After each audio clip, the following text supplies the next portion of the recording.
Laila Biali, just won a Juno. At SoCan, we like to talk about songwriting. Can you tell us about writing the song Gotta Love? So I lived in a neighborhood in Brooklyn called Prospect Heights for many years.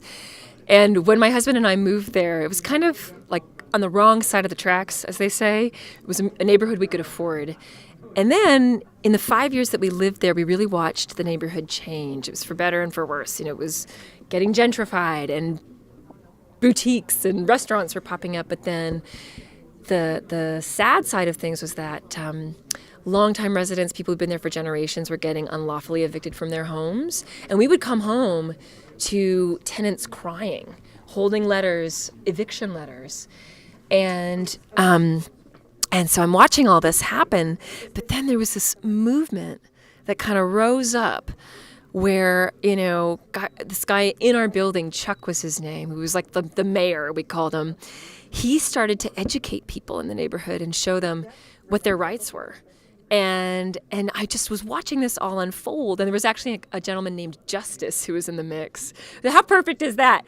So I wrote that song thinking of them, Gotta Love.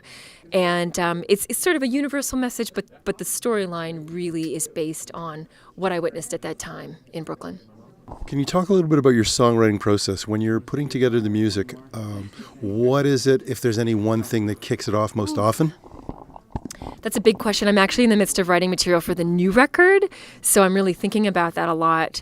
So it can really be any one thing. I think usually it's kind of simultaneous, actually. If I'm at a piano, which I often like to be, then there might be a hook, a rhythmic hook or something, or a bass line that I kind of build off of.